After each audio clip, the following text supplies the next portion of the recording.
트럼프 미국 대통령의 대선 연기론 후퇴 속에 백악관은 선거가 예정대로 열릴 것이라는 입장을 밝혔습니다.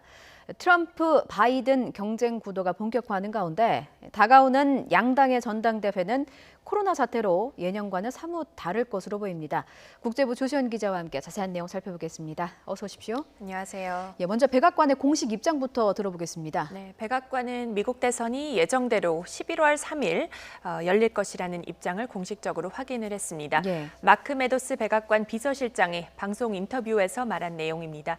메도스 비서실장은 트럼프 대통령이 대선 연기 문제를 거론한 것은 우편 투표로 인한 부정선거에 대한 우려를 제기한 것이었다고 설명했습니다. 대선이 11월 3일이니까 석 달 앞으로 다가오는 건데 이번 달에 중요한 일정들이 예정돼 있다고요? 네, 그렇습니다. 공화당과 민주당 모두 각자 전당대회를 이번 달에 치르게 됩니다. 각자 대의원들의 투표를 거쳐서 대선 후보를 공식적으로 선출하는 상징적인 자리인데요.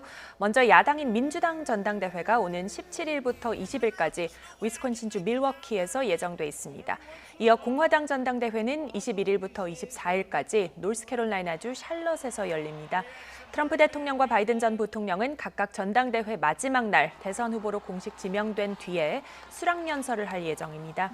통상적으로 후보 지명식은 전당대회의 대미를 장식하는 피날레입니다. 미국 대선을 앞두고 전국 유권자들의 관심이 집중된 가운데 양당 후보가 지지를 호소하면서 자신의 정치적 메시지를 전국에 알리는 기회입니다. 그렇군요. 아주 중요한 기회인데 코로나19 때문에 전당대회를 좀 예년과 같이 치르기는 어려울 것으로 보이고요. 어떤 방식으로 열리게 되는지 궁금합니다. 지금까지 전당대회는 지지자들이 한데 모여서 그런 이제 후보를 공식적으로 선출하는 축제의 장이었다면 올해는 사뭇 다를 것으로 보입니다. 공화당의 경우 전당대회와 후보 지명식 모두 비공개로 진행해서요. 언론의 출입이 금지됩니다. 공화당 전국위원회는 지자체의 권고에 따라 행사 참여 인원도 조정하고 있다고 밝혔습니다. 트럼프 대통령의 수락연설 장소는 아직 확정되지 않았는데요. 아예 연설을 하지 않고 대의원들에게 따로 감사 인사를 건네는 식으로 진행될 가능성도 있습니다. 민주당 역시 코로나 사태를 고려해 전당대회 일정 대부분을 사상 처음으로 화상으로 진행할 방침입니다.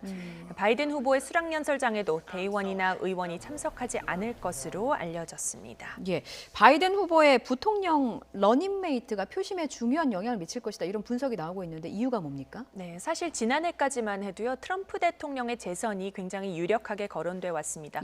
경제 성과에 힘입은 지지도 있었고 그리고 민주당에서 이렇다 할 경쟁자가 없었습니다. 그러다가 올해 들어서 코로나 사태와 반인종차별 시위가 트럼프 대통령에게 악재가 됐습니다. 그러면서 민주당 바이든 전 부통령이 경쟁 상대로 부상했는데요.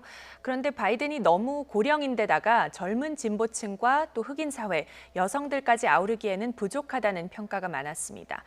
때문에 부통령 러닝메이트가 누가 나오느냐가 더욱 중요해진 겁니다.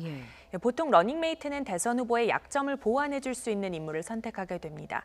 바이든 전 부통령은 여성 러닝메이트를 공언한 상태인데 흑백 인종 갈등 문제가 최근에 다시 불거지면서 흑인 여성 후보에 대한 여론의 요구가 더욱 높아진 상태입니다. 그렇군요. 유력한 후보군으로는 누가 거론되고 있죠? 그동안 검토된 후보군은 12명 안팎에 달했습니다. 지금 한 4-5명 정도로 압축된 상태입니다. 흑인 여성 측면에서는 수전 라이스 전 백악관 국가안보보좌관, 카말라 해리스 상원의원, 그리고 캐런 베스 하원의원이 유력하게 거론되고 있습니다. 또 참전용사 출신의 장애인으로 중국계 태국인 어머니와 미국인 아버지 사이에서 태어난 태미 더거스 상원의원도 압축된 후보 중 한 명으로 꼽힙니다.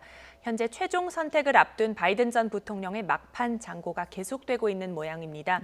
애초 바이든 캠프는 8월 초에 부통령 후보를 확정할 계획이었지만 오는 10일 전후로 공식 발표가 이루어질 것으로 보입니다. 50년이 넘는 바이든의 정치 인생에서 이번 선택이 가장 절체절명의 과제라는 관측이 나오는 만큼 누가 낙점될지 관심이 집중되고 있습니다. 그렇군요. 여기까지 듣겠습니다. 국제부 조시현 기자였습니다. 잘 들었습니다.